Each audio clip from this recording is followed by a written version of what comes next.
यहाँ पर जनता पिछले शायद नगर सेवकों को बिल्कुल भूल चुकी है, क्योंकि अगर भूलने की बात तब आती है जब इतने बड़े सिस्टम को चलाने वाले प्रधानमंत्री मोदी जी को देखते हुए उनके स्वरूप में, उनके सिस्टम से जुड़े हुए लोगों से लोग जुड़ना चाहते हैं और यहाँ के स्थानीय बहुजन विकास अघाड़ी को भूलना चाहते हैं, तो कहीं ना कहीं वाकई में लोग भूल चुके हैं। ये तो आने वाला चुनाव डिसाइड करेगा कि क्या होता है क्या नहीं होता है, लेकिन अभी का जो रिजल्ट है वो काफी भारी पड़ेगा विपक्षियों पर। सेवक बनाई और उसी पब्लिक से तुम अवैध वसूली कर रहे हो, ये बहुत ही गलत है। और ये वादा करता हूं कि जो भी भ्रष्टाचार चल रहा है उसे हम लोग रोकने की कोशिश करेंगे।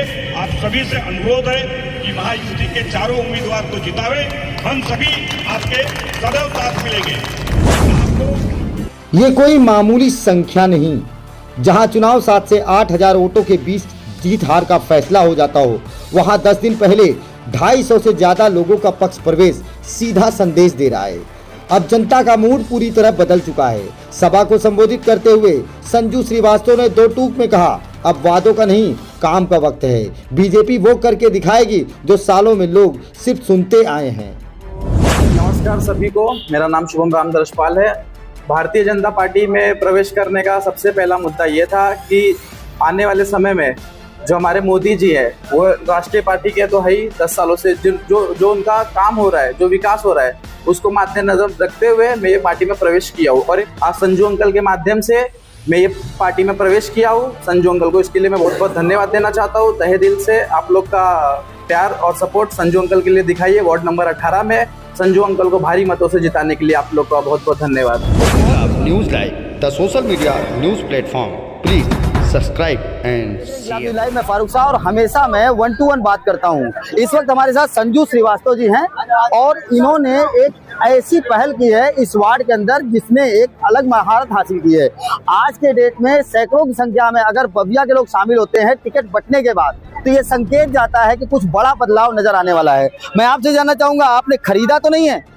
यहाँ पे बदलाव होगा। मैंने क्या बोला, ये सभी ज्यादातर उत्तर भारतीय समाज भारतीय जनता पार्टी के साथ ही है और साथ ही रहता।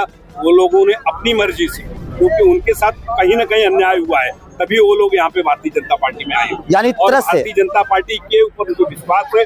जिस तरीके से भारतीय जनता पार्टी विकास कर रही है, इसलिए माननीय हमारे पंत प्रधान मोदी जी, देवेंद्र फडणवीस जी और राजन नाईक जी, दरे साहब और स्नेहा मैडम को से आकर्षित होकर के यहाँ पे पार्टी में सम्मिलित। सैकड़ों लोगों को आज आपने पक्ष प्रवेश करवाया, वो भी दूसरी पार्टी के हैं, ठीक है, विपक्ष वाले आए हैं।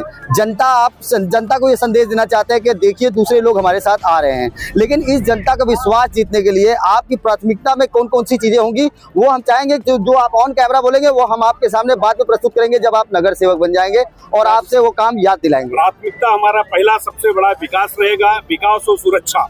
जिस तरीके से हमारे वार्ड में गुंडागर्दी करती है उसे हम रोकने की कोशिश करेंगे। हमने पहले भी बोला कि जो भी नगर सेवक थे पहले या सभापति यहाँ पे थी, उनको अपनी लेटर पैड यूज करके जो भी गुंडागर्दी हो रही थी उसको पुलिस डिपार्टमेंट देना चाहिए कि हमारे वार्ड में ये लोग गुंडागर्दी कर रहे हैं या यहाँ अवैध काम हो रहा है, उससे उनको देना चाहिए था। और सबसे बड़ी यहाँ असुविधाएं हैं, पानी टाइम पे नहीं आता और लोगों को जितनी जरूरत है उतनी नहीं आती और गटर नहीं साफ होती, रोड नहीं साफ। तो यहाँ के पब्लिक को बता रहा हूँ, किसी पब्लिक को, किसी नगर सेवक से खाना नहीं चाहिए, भोजन नहीं चाहिए, लेकिन बेसिक सुविधाएं चाहिए। बेसिक रोड, रास्ता, गटर, पानी, लाइट, ये सुविधाएं मिलना चाहिए। और इस पे हम सभी मिलके महायुति के लोग उस पे हम काम करेंगे और ये ऑन रिकॉर्ड करिएगा।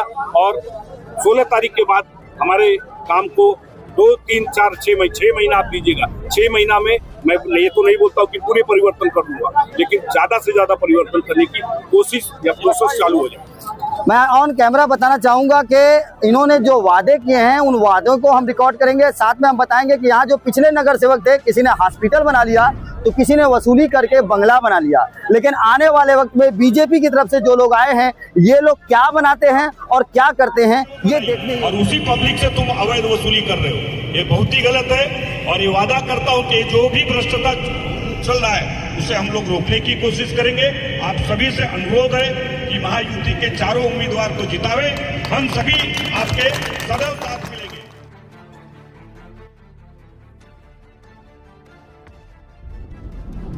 वसई विरार महानगर पालिका चुनावी रणभूमि से एक बड़ी राजनीतिक खबर सामने आई है। वार्ड क्रमांक 18 से आज उस वक्त राजनीतिक हलचल तेज हो गई जब गंगेश्वर लाल उर्फ संजू भाई और हेमा सिंह के नेतृत्व में भारी संख्या में लोगों ने भारतीय जनता पार्टी का दामन थामा। जानकारी के अनुसार आज के इस कार्यक्रम में 250 से अधिक लोगों ने पक्ष प्रवेश किया। चुनाव में जहां हार जीत का अंतर मात्र 7 से 8 हजार मतों से होता है, वहीं चुनाव में महज 10 दिन पहले इतनी बड़ी संख्या में हुआ पक्ष प्रवेश राजनीतिक दृष्टि से एक बड़ा संकेत माना जा रहा है। कार्यक्रम को संबोधित करते हुए संजू श्रीवास्तव ने कहा कि भारतीय जनता पार्टी केवल वादे नहीं करती बल्कि जमीन में उतरकर जनता की समस्याओं का सामना करती है।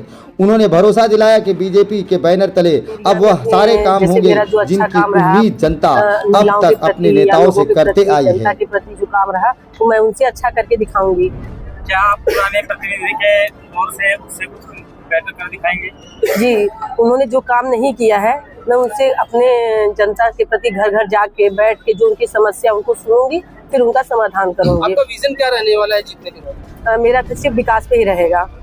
जो लोगों की समस्या है, छोटी छोटी घरों का नल का प्रॉब्लम, रोड का, गली का, गटर का, ये सब प्रॉब्लम रहेगा। छोटी छोटी समस्या को पहले मैं दूर करूंगी। आप क्या सोच के, क्या समझ के आपने चुनावी मैदान में कदम? नहीं, मैंने तो कुछ सोचा नहीं था इसके बारे में, लेकिन हमारी महिलाओं ने बोला कि आप मेरे मतलब ये काम कर सकती हो, तो मैंने कदम उठाया है। जीत को लेकर कितनी आश्वस्त? जीत को लेकर मैं पूरी कोशिश कर रही हूँ कि हो जाएगा। संतोष भवन क्षेत्र में 200 से 250 से ज्यादा लोगों का पक्ष प्रवेश कराया और पक्ष प्रवेश करने वालों पर यह सवाल तुरंत उठ जाता है कि विपक्षियों को मौका मिल जाता है कि कहीं न कहीं किसी लाभ लालच या फिर इन्हें टिकट नहीं मिला होगा, ऐसी बातें आती हैं। तो ऐसे में ये जरूरी बन जाता है कि हम उनसे बात करें कि क्या आप टिकट के उम्मीदवार थे, क्या आप जो है कि आपको कोई नुकसान पहुंचाया था अन्य पार्टियों ने, या फिर आपको कोई लोभ लालच मिला है या कुछ उम्मीदें जुड़ी है। आपका नाम क्या है? शुभम राम दरशपाल। कहाँ रहते हैं आप? नाला सोपारा। यहीं पे रहते हैं, यहीं के रहवासी हैं। लंबे अरसे से 8 साल से 10 साल तक तो बहुजन विकास आघाड़ी के नगर सेवक रहे, इसके बाद बीच में नगर सेवक भी नहीं रही, यानी अनाथ हो चुका है एरिया। ऐसे में आपको क्या तकलीफ हुई जिसकी वजह से आपने पक्ष प्रवेश किया?